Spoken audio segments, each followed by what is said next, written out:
नमस्कार दोस्तों, हमारा देश भारत पूरी दुनिया में सबसे पुरानी सभ्यताओं में से एक है, जो कि अपनी अद्भुत संस्कृति, विविधताओं और अपने जुगाड़ के लिए वर्ल्ड फेमस है। पर क्या आप जानते हैं कि रोजाना इस्तेमाल में लाई जाने वाली कुछ चीज़ें भारत की ही देन है दुनिया को, जैसे कपड़ों के बटन से लेकर शैम्पू तक। तो आइए जानते हैं ऐसे ही कुछ 10 खोज जिसे दुनिया ने भारत से सीखी। Natural fibres. कॉटन के कपड़े किसे नहीं पसंद, पर आपको पता है कि कॉटन भी हमारे देश की देन है। कॉटन की उत्पत्ति 4000 BCE से ही हमारे देश में होती आ रही है। इसके अलावा जूट और वूल की भी उत्पत्ति भारत में ही हुई थी। वर्ल्ड फेमस कैशमेयर वूल कश्मीर में पाई जाती है। Board games. चेस कौन नहीं जानता, इसे पूरे विश्व भर में इंटेलेक्चुअल गेम के नाम से जाना जाता है। परंतु क्या आप जानते हैं, इसका भी आविष्कार भारत में तकरीबन 6वीं शताब्दी में गुप्ता साम्राज्य द्वारा हुआ था। वहीं दूसरी तरफ सांप सीढ़ी भी भारत की ही देन है, जिसे ज्ञानदेव ने 13वीं शताब्दी में रचा था, जिसे मोक्षपट के नाम से जाना जाता था। ब्रिटिश शासन के दौरान यह गेम काफ़ी पसंद किया जाने लगा, जिसके बाद अंग्रेज इसे अपने देश ले गए और बाद में फिर पूरे विश्व को इस गेम का ज्ञान मिला। USB। सन 1994 से पहले कंप्यूटर्स के हर पार्ट को कनेक्ट करने के लिए एक डिफरेंट पोर्ट होता था, जिसके बाद में एक भारतीय मूल के अमेरिकी निवासी अजय भट्ट ने यह सोचा कि इन सभी के लिए एक यूनिवर्सल पोर्ट होना चाहिए।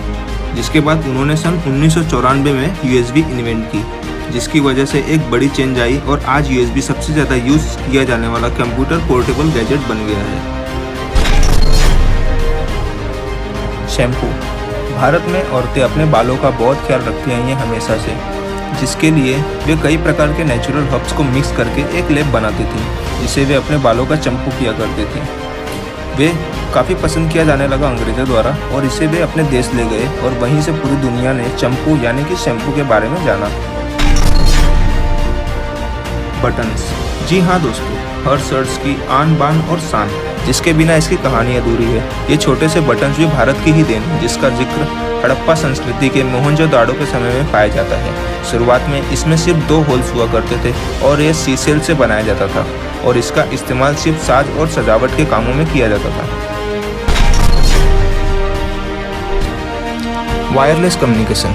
वायरलेस कम्युनिकेशन के लिए भले ही मार्कोनी को नोबेल प्राइज मिला हो, लेकिन इसके असली हकदार डॉक्टर जगदीश चंद्र बोस जी थे, जिन्होंने सबसे पहले सन 1895 में कलकत्ता के एक टाउन हॉल में हजारों लोगों के सामने 75 फीट दूर दीवार से इलेक्ट्रोमैग्नेटिक वेव भेजकर दीवार की दूसरी तरफ रखा बेल बजाया और गन पाउडर जलाया, जिससे सभी हैरान रह गए।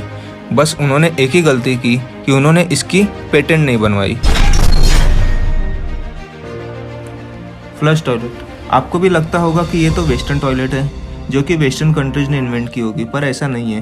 फ्लश टॉयलेट का जिक्र 5000 साल पहले हड़प्पा संस्कृति यानी कि आज का पाकिस्तान और नॉर्थ वेस्ट इंडिया में मिलता है, जबकि अंग्रेजों ने इसे 1000 सालों बाद करीब सन 1596 में बनाया गया था, और वो भी सिर्फ क्वीन एलिजाबेथ के लिए, जबकि हड़प्पा संस्कृति में यह फ्लश टॉयलेट हर घर में पाया जाता था। इसकी सेवेज सिस्टम और वाटर मैनेजमेंट सिस्टम उस समय के लोगों के सोच और समझ के बहुत परे थे। योग हमारी संस्कृति का एक अभिन्न हिस्सा रहा है। प्राचीन काल से इसे ऋषियों द्वारा परफॉर्म किया जाता था, जिसका जिक्र वेदों में भी मिलता है। ऐसा माना जाता है कि योग के प्रथम गुरु भगवान शिव हैं, जिनकी वजह से उनका एक नाम आदिनाथ योगी भी है। पूरे विश्व में बहुत से लोगों द्वारा योग किया जाता है और यह उनके जीवन का एक अभिन्न अंग भी बन गया है। योग आपको सिर्फ फिजिकली ही नहीं बल्कि मेंटली और स्पिरिचुअली फिट भी रखता है। आज पूरे विश्व में 21 जून को योगा दिवस मनाया जाता है, जिसका श्रेय हमारे प्रधानमंत्री श्री नरेंद्र मोदी को जाता है। Plastic surgery. प्लास्टिक सर्जरी जो मेडिकल साइंस की एक बहुत बड़ी अचीवमेंट मानी जाती है, पर क्या आपको पता है इसकी उत्पत्ति भी भारत में कई हजार साल पहले ही हो गई थी। भारत के महान शल्य चिकित्सक महर्षि सुश्रुत ने इसकी खोज 600 BC में ही की थी। महर्षि सुश्रुत को भारत का फादर ऑफ द सर्जरी भी कहा जाता है। महर्षि सुश्रुत ने अपनी किताब सुश्रुत संहिता की रचना की, जो आगे चलकर आयुर्वेद और मॉडर्न प्लास्टिक सर्जरी का आधार बना। आपको बता दें कि महर्षि सुश्रुत ने सर्वप्रथम मोतियाबिंदु की सर्जरी परफॉर्म की थी। मॉडर्न राइनोप्लास्टी और स्किन ट्रांसप्लेशन ठीक उसी तरह की जाती है जैसा सुश्रुता संहिता में मेंशन किया गया है। 0 शून्य, जिसके बिना गणित की कल्पना भी नहीं की जा सकती थी, और अगर शून्य न होता तो आज की मॉडर्न टेक्नोलॉजी की कल्पना भी मुश्किल ही थी। All thanks to Indian mathematician Acharya Aryabhata. जिन्होंने 14वीं शताब्दी में ही शून्य की खोज की और इसका उपयोग अपने श्लोकों में करते थे, जो बाद में अरब इटली से होते हुए ब्रिटेन पहुंचा, जहां पूरे विश्व में इसे पहचान मिली।